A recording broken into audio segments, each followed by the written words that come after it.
Mucho antes de que los reinos de David o Salomón se alzaran, cuando la memoria de José, el soñador que salvó a Egipto, se desdibujaba en la niebla del tiempo, una historia crucial de liberación y formación de una nación comenzaba a escribirse. Es la saga de Éxodo, un relato que pulsa con la intervención divina, la obstinación humana y el nacimiento de un pueblo elegido. Imagina la escena, siglos han pasado desde que Jacob y su familia descendieron a Egipto. Aquellos 70 parientes se habían multiplicado, llenando la tierra de Gosén con su presencia. Eran un pueblo numeroso, próspero, pero extranjeros. Un nuevo faraón, que no había conocido a José, subió al trono. Su corazón se llenó de temor al ver el poderío demográfico de los israelitas. Si no los controlamos, pensó, se harán aún más fuertes y podrían unirse a nuestros enemigos. Así comenzó una era de opresión brutal. El faraón los sometió a una esclavitud despiadada, forzándolos a construir ciudades de almacenamiento, bajo el látigo de capataces crueles. Querían que su espíritu se quebrara, que su número disminuyera. Pero, asombrosamente, cuanto más los oprimían, más crecían los israelitas. Frustrado, el faraón mientras tanto, el clamor de los hijos de Israel, oprimidos, ascendía a los cielos. Dios escuchó su lamento y se acordó de su pacto con Abraham, Isaac y Jacob. La quietud de la vida de pastor de Moisés fue rota por un evento sobrenatural. Un día, mientras pastoreaba cerca del monte Horeb, la montaña de Dios, vio algo extraordinario, una zarza ardía en llamas, pero no se consumía. Una curiosidad insaciable lo impulsó a acercarse. Y de en medio de la zarza, una voz lo llamó, Moisés, Moisés. Moisés, asombrado, respondió, aquí estoy. La voz continuó, no te acerques, quita el calzado de tus pies, porque el lugar en que tú estás, tierra santa es. Era la voz de Dios mismo, el Dios de sus padres. Moisés cubrió su rostro, temeroso de mirar a Dios. Entonces Dios reveló su propósito, he visto la aflicción de mi pueblo, y he oído su clamor. He descendido para librarlos y sacarlos de aquella tierra a una tierra buena y ancha, una tierra que fluye leche y miel. Y luego, la instrucción que cambió la vida de Moisés, te enviaré al faraón para que saques de Egipto a mi pueblo. Moisés dudó. ¿Quién soy yo para ir al faraón? Dios le aseguró, yo estaré contigo. Moisés, aún inseguro, preguntó, ¿cuál es tu nombre? Y Dios pronunció el nombre que resonaría a través de los siglos, yo soy el que soy. Y añadió, así dirás a los hijos de Israel, yo soy me ha enviado a vosotros, punto. Este es el nombre Yahvé, el Dios eterno, el Dios que existe por sí mismo. Moisés, aún lleno de dudas, presentó objeciones, que no le creerían, que no era elocuente. Dios le dio señales, su vara que se convertía en serpiente, su mano que se volvía leprosa y luego sana. Para su falta de elocuencia, Dios designó a su hermano Aarón para que fuera su portavoz. Convencido, aunque todavía temeroso, Moisés regresó a Egipto, llevando en su mano la vara de Dios. La confrontación comenzó. Moisés y Aarón se presentaron ante el faraón, un Dios viviente para su pueblo. Le transmitieron el mensaje de Dios, deja ir a mi pueblo. El faraón, con desdén, respondió, ¿quién es Jehová para que yo oiga su voz? Yo no conozco a Jehová, ni dejaré ir a Israel. Y para colmo, aumentó la carga de trabajo de los israelitas. Pero Dios tenía un plan.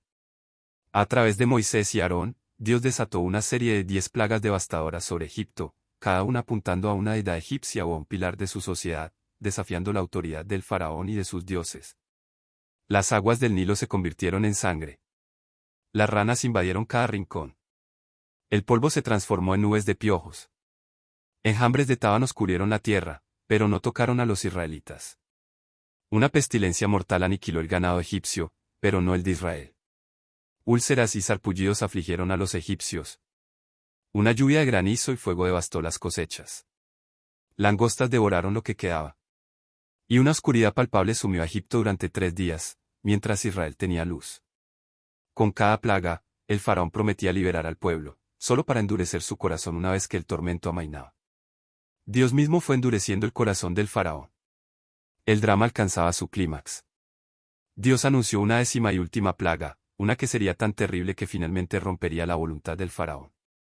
Dios instruyó a Moisés y a los israelitas sobre la primera Pascua. Cada familia debía seleccionar un cordero sin defecto, sacrificarlo y untar su sangre en los dinteles de las puertas de sus casas. Debían comer el cordero asado, apresuradamente, vestidos para un viaje, con panes sin levadura y hierbas amargas. Porque yo pasaré por la tierra de Egipto esta noche, dijo el Señor, y heriré a todo primogénito en la tierra de Egipto. La sangre en los dinteles será una señal.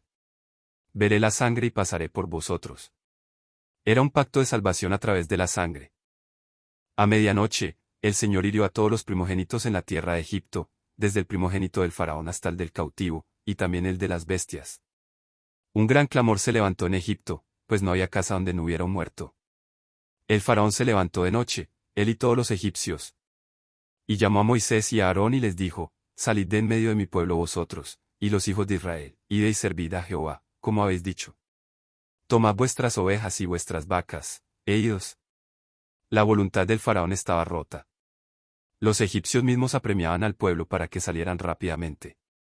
Y así, tras 430 años, los hijos de Israel partieron. Se estima que eran 600.000 hombres a pie, sin contar niños y una multitud mixta. Salieron con sus masas sin levadura y con los despojos de Egipto, joyas de plata y oro que los egipcios les habían dado. Era una migración masiva hacia la libertad prometida. Dios mismo los guiaba. De día, una columna de nube les proporcionaba sombra, de noche, una columna de fuego, iluminando su camino. Nunca se apartaba delante del pueblo. Pero la historia no terminaba ahí. El faraón lamentó haberlos dejado ir. Con furia renovada, preparó sus carros de guerra y persiguió a los israelitas, alcanzándolos junto al Mar Rojo. Los hijos de Israel, aterrados, clamaron a Jehová y se volvieron contra Moisés. No había sepulcros en Egipto, que nos has traído a morir en el desierto. Pero Moisés, con una fe inquebrantable, les respondió, no temáis, estad firmes, y ve la salvación que Jehová hará hoy con vosotros. Jehová peleará por vosotros. Y la voz de Dios le habló a Moisés, dile a los hijos de Israel que marchen. Y tú, alza tu vara, y extiende tu mano sobre el mar, y divídelo. La columna de nube se interpuso entre los campamentos. Moisés extendió su mano, y Jehová hizo que el mar retrocediera con un fuerte viento, volviendo el mar en seco. Las aguas quedaron divididas. Los hijos de Israel entraron por en medio del mar, en seco, teniendo las aguas como muro a su derecha y a su izquierda. Fue una marcha milagrosa. Los egipcios los persiguieron por el lecho seco del mar. Pero sus carros se empantanaron. Cuando el último israelita hubo cruzado, Dios le dijo a Moisés, extiende tu mano sobre el mar, para que las aguas vuelvan sobre los egipcios. Moisés extendió su mano, y al amanecer, el mar volvió con toda su fuerza, cubriendo al ejército del faraón. No quedó de ellos ni uno solo. El pueblo temió a Jehová, y creyeron a Jehová y a Moisés su siervo. La liberación fue completa. Miriam, la hermana de Moisés, tomó un pandero, y todas las mujeres cantaron un cántico de triunfo. La marcha por el desierto, sin embargo, no fue un camino de rosas. En Mará, las aguas eran amargas. Dios le mostró a Moisés un árbol que las endulzó. En el desierto de Sin, se quejaron por la falta de comida. Dios proveyó maná, un pan del cielo por las mañanas, y codornices por las tardes, sosteniéndolos durante 40 años. En Refidim, nuevamente, no había agua. Dios instruyó a Moisés a golpear una roca, y de ella brotó agua. Poco después, fueron atacados por los amalecitas, Israel prevaleció mientras Moisés mantenía sus manos levantadas en oración. Tras estos eventos, el pueblo de Israel llegó al desierto de Sinaí, acampando frente al imponente monte Sinaí. Fue allí donde Dios propuso un pacto trascendental. A través de Moisés, les dijo, vosotros habéis visto cómo os he tomado sobre alas de águilas y os he traído a mí. Ahora, si guardareis mi pacto, vosotros seréis mi especial tesoro, un reino de sacerdotes, y nación santa. El pueblo respondió, todo lo que Jehová ha dicho, haremos. Dios instruyó a Moisés para que el pueblo se purificara. Al tercer día, el Sinaí se envolvió en una manifestación impresionante del poder divino, truenos, relámpagos, una densa nube y el sonido de una trompeta muy fuerte. El monte Sinaí humeaba todo, porque Jehová había descendido sobre él en fuego. Y en medio de este espectáculo sobrecogedor, Dios pronunció los 10 mandamientos, el cimiento de su pacto con Israel y la base de toda moralidad: no tendrás dioses ajenos. No te harás imagen. No tomarás el nombre de Jehová en vano. Acuérdate del día de reposo. Honra a tu padre y a tu madre. No matarás. No cometerás adulterio. No hurtarás. No dirás falso testimonio. No codiciarás. Estas palabras fueron grabadas en 2 tablas de piedra por el dedo de Dios. Después, Dios entregó a Moisés una serie de leyes detalladas, los estatutos civiles, que gobernarían la vida social, económica y judicial de Israel, moldeándolos en una nación justa. Moisés subió a la montaña para recibir estas leyes y las tablas del testimonio, permaneciendo allí 40 días y 40 noches.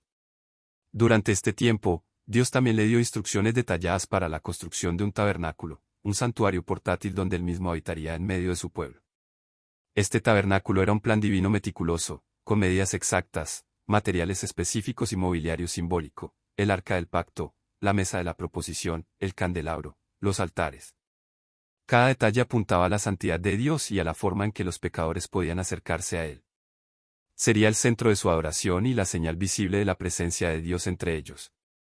Pero mientras Moisés estaba en la cumbre, la paciencia del pueblo se agotaba. La presión de la multitud fue demasiada para Aarón. «Haznos dioses», clamaron. Y Aarón les pidió los pendientes de oro, fundió el oro y le dio forma de becerro.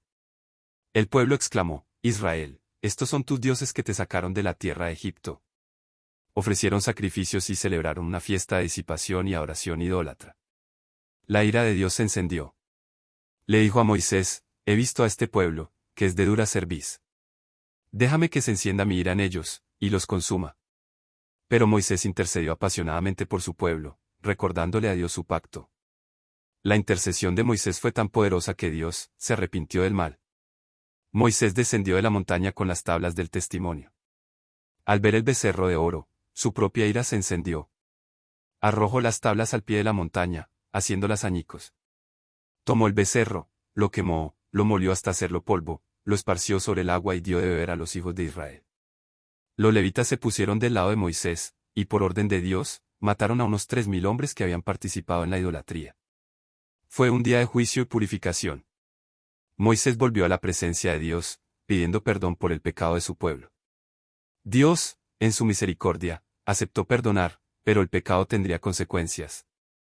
Dios instruyó a Moisés a labrar 2 nuevas tablas de piedra. Y nuevamente, Moisés subió al Sinaí. Esta vez, Dios se reveló a Moisés, no solo en poder, sino en su carácter: Jehová, Jehová, fuerte, misericordioso y piadoso, tardo para la ira, y grande en misericordia y verdad, que guarda misericordia a millares, que perdona la iniquidad, la rebelión y el pecado, y que de ningún modo tendrá por inocente al culpable. Moisés suplicó: «Oh, Señor, si hallado gracia en tus ojos, vaya ahora el Señor en medio de nosotros». Y Dios renovó su pacto con Israel. Cuando Moisés descendió del Sinaí con las nuevas tablas, su rostro resplandecía tanto que los israelitas no podían mirarlo. Tuvo que cubrir su rostro con un velo. Después de la renovación del pacto, los israelitas se dedicaron con fervor a la construcción del tabernáculo. Hombres y mujeres, con corazones voluntariosos, trajeron ofrendas. Los artesanos Bezalel y Aholiab, llenos del Espíritu de Dios, dirigieron la obra. Pieza a pieza, el santuario se erigió, todo según el patrón exacto que Dios había mostrado a Moisés. Finalmente, el tabernáculo fue terminado y levantado. Y entonces, en un momento de asombrosa gloria, la nube cubrió el tabernáculo de reunión, y la gloria de Jehová llenó el tabernáculo. Moisés no pudo entrar. El libro del Éxodo termina con esta visión magnífica: Dios ha descendido para habitar en medio de su pueblo. La columna de nube y la columna de fuego no solo los guiaban, sino que ahora reposaban sobre el tabernáculo. Cuando la nube se alzaba, los hijos de Israel se ponían en marcha. Cuando no se alzaba, no partían. La nube de Jehová estaba de día sobre el tabernáculo, y de noche el fuego iba en ella, a vista de toda la casa de Israel. La historia de Éxodo es más que un registro histórico, es un paradigma de redención, un testimonio del poder liberador de Dios, de su fidelidad a su pacto y de su deseo de habitar con su pueblo. Nos revela la naturaleza de un Dios que ve la aflicción de los suyos, escucha su clamor y desciende para salvarlos con mano fuerte. Nos enseña sobre la ley divina, la santidad, la gracia en la rebeldía y la provisión constante. Es la narración fundacional de una nación, el eco de una libertad ganada y la promesa de una presencia divina que guía, protege y redime, un eco que resuena uno y con la potencia de un trueno en el corazón de la historia humana.